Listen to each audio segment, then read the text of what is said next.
Assalamualaikum warahmatullahi wabarakatuh. Selamat datang di channel YouTube saya di Learning by Riding. Pada kesempatan kali ini di sore yang cerah di daerah Jakarta Selatan, padat merayap, cenderung masih manusiawi perjalanannya. Dan sebagai informasi, ini saya tidak menggunakan mic eksternal, jadi net soundnya, natural soundnya masih kedengeran. Suara suara kendaraan, suara suasana ambience-nya itu terdengar karena tidak menggunakan mic eksternal. Ya semoga aja suara saya ini kedengeran ya. Ini ngomongnya agak lumayan keras. Oke, di episode kali ini kita riding agak santai karena tidak terlalu macet, ya kan? Asik lah, riding santai, tidak terlalu macet. Dan ini di daerah Jakarta Selatan, Cilandak arah ke Lebak Bulus.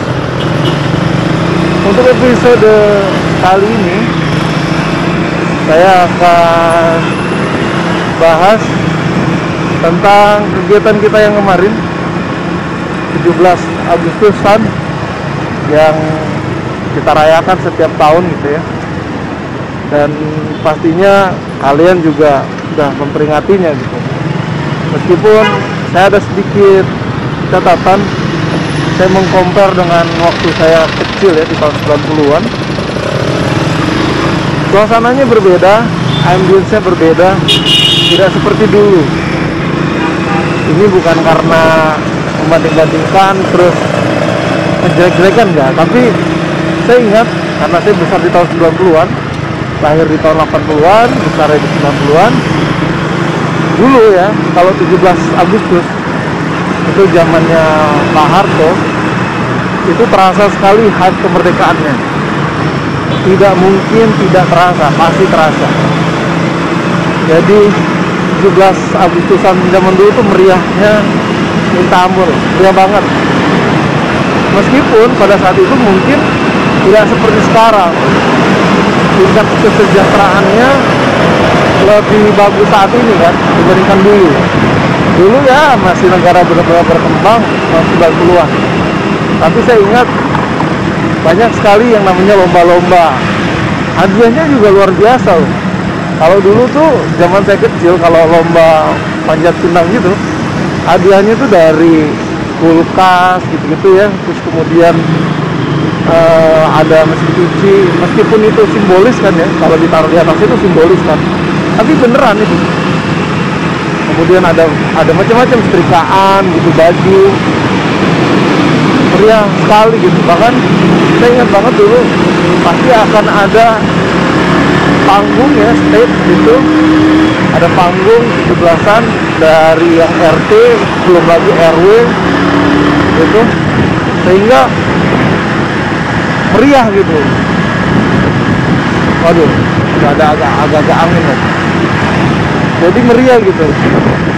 Acara 17-an itu meriah. Dan kita tuh selain dipaksa ya dalam tanda kutip untuk melaksanakan upacara, kita juga wajib tuh yang namanya ikut lomba.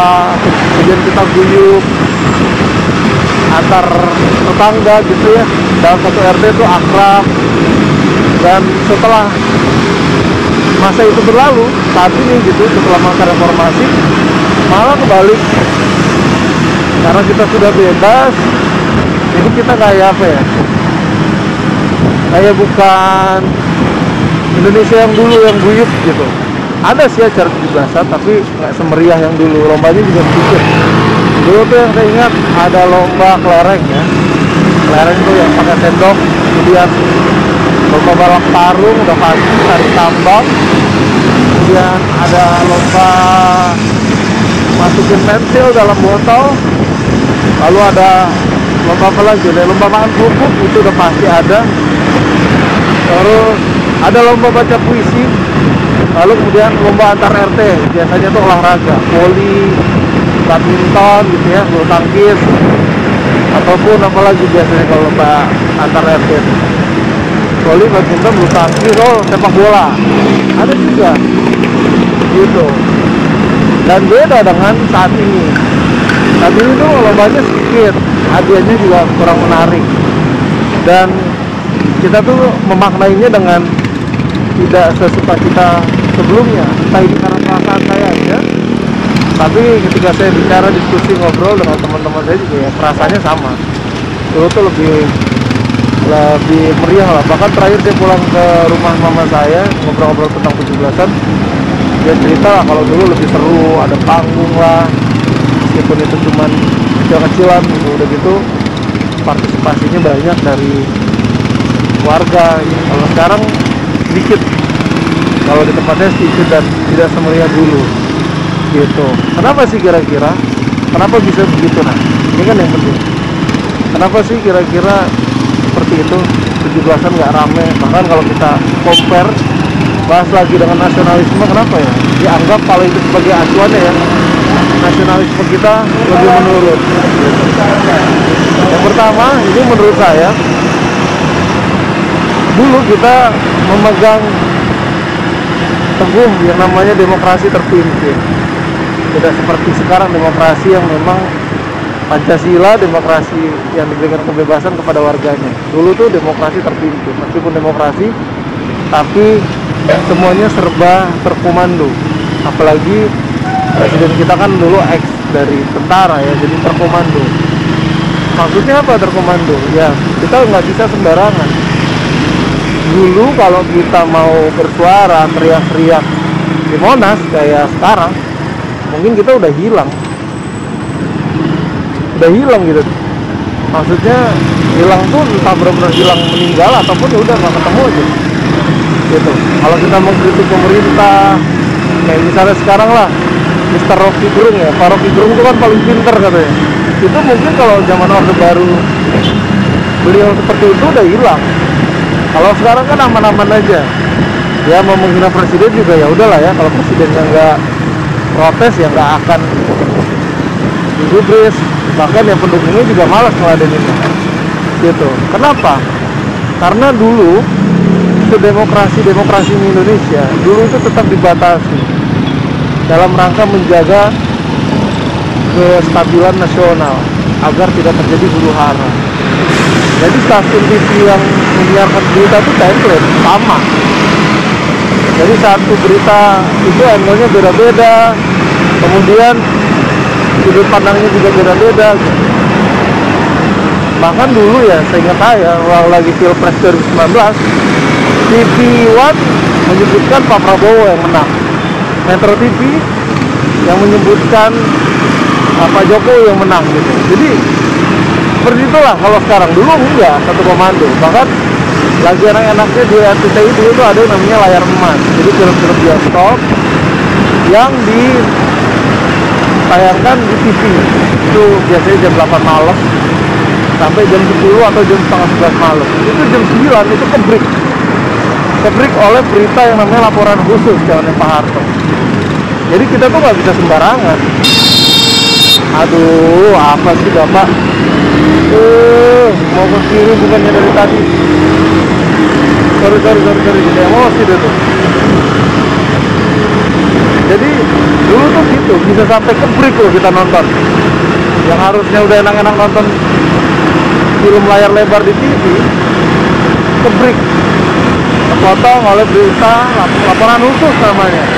Nah, laporan khusus itu biasanya jam 9 malam. Jadi kalau udah ada break dari TVRI bahwa akan ada laporan khusus, semua TV itu menyiarkan. Dan pada saat itu berita selalu baik. Berita itu difilter. Mungkin ada yang nanya ya loh, kenapa kok berita difilter? Iya, zaman dulu tuh lebih ketat dibandingkan zaman sekarang. Makanya kalau ada orang-orang yang bilang enakan zaman dulu, ya berarti dia belum ngerasain gimana rasanya dibatasi lah. Dulu nggak bisa, ya macam-macam tuh nggak bisa. Dulu tuh nggak bisa. Semuanya tuh serba teratur, ya kan? Bahkan ya tingkat korupsinya zaman dulu tuh gede, tapi jelas korupsinya. Kita tahu siapa yang korupsi. Kalau sekarang, mohon maaf, korupsi itu udah besar dan kita nggak tahu siapa yang korupsi. Hilang aja. Dari lini terbawah sampai teratas bisa korupsi. Zaman dulu kan nggak bisa. Zaman dulu tuh sudah ketahuan lah. Kalau mau korupsi jatahnya sekian oleh si pemegang kekuasaan gitu. Ini plus minus ya. Bukan berarti satu masa lebih baik dari masa yang lain, bukan. Tapi ini plus minus. Saya hanya berbagi informasi. Setelah kerusuhan Mei tahun 98, kemudian kita ada yang namanya reformasi, pergantian presiden. Secara kemajuan kita maju. Jangan memungkiri itu. Jangan bilang kita nggak maju, kita kita maju. Dari zamannya Ibu Mega, Pak Gus Dur, ya, Abdurrahman Wahid, sampai ke Pak SBY dan ke Pak Jokowi. Indonesia ini maju. Berarti dengan adanya G20 kita sebenarnya diperhitungkan di kancah internasional. Paling tidak termasuk negara yang on the way maju lah. Ya lanjut ya. Jadi jangan kita gabung di G20 berarti kita diperhitungkan termasuk negara yang maju. Nah berarti kalau sudah maju kita harus bisa melihat peluang itu. Paling tidak kedepannya kita bisa memerankan peran yang penting di dunia internasional dan itu nggak bisa dipungkiri. Jadi tugas kita adalah meningkatkan kompetensi kita kan. Nggak bisa sampai santai, nggak bisa slow ya, harus juga ditingkatkan. Lalu balik lagi, kenapa kita bandingkan dengan zaman dulu? Zaman dulu itu teratur memang. Kejahatan bisa tahu, tertekan, kemudian juga informasi bisa terfilter, sehingga nggak ada tuh yang macam-macam. Yang namanya ormas-ormas yang timbul itu ya setelah reformasi gitu. Sebelum reformasi nggak ada ormas tapi bisa dibilang terpantau lah oleh pemerintah. Dan kemudian dulu semuanya satu komando. Presiden bilang A, semuanya A. Dulu kan hanya ada 3 partai ya. Nah 3 partai ini PDI, P3, Golkar. Kalau PDI itu mewakili kaum buruh, kaum marginal gitu ya. Golkar adalah kaum yang berkarya, PNS, pegawai negeri sipil gitu ya, TNI, Polri.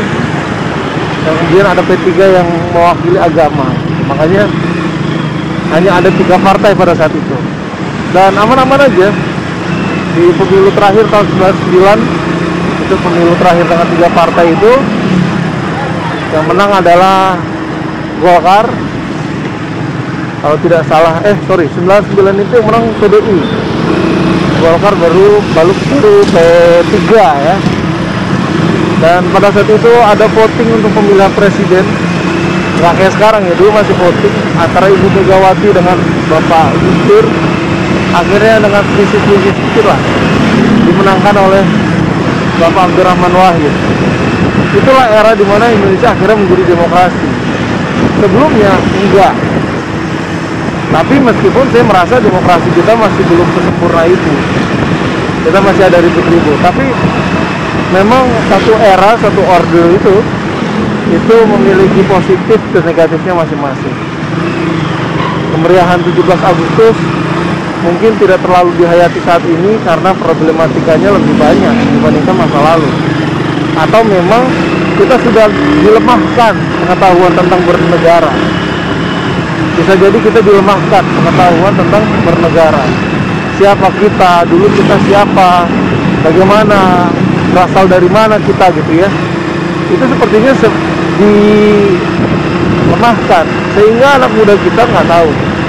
Padahal bangsa kita itu sudah ada jauh sebelum tahun 1928 ketika Sumpah Pemuda. Sudah jauh dari itu. Nusantara sudah berdiri lama. Tidak ada.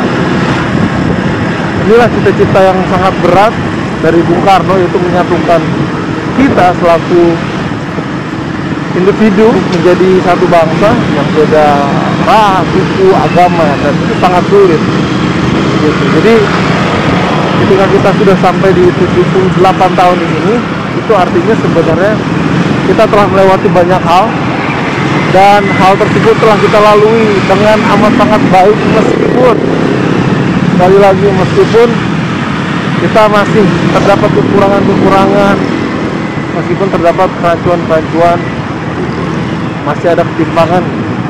Itulah bagian dari bernegara dan bagian dari negara kita. Jadi dulu dan sekarang pasti terasa beda, tapi setidaknya kita harus meningkatkan nasionalisme kita sebagai anak bangsa, agar bangsa ini terus maju dan berkembang, agar anak cucu kita bisa menjadi penerus yang baik, penerus yang memiliki jiwa petarung layaknya pahlawan-pahlawan kita dulu. Baik, saya rasa itu riding kita di daerah Serua, Tangerang Selatan. Saya akhiri. Assalamualaikum warahmatullahi wabarakatuh.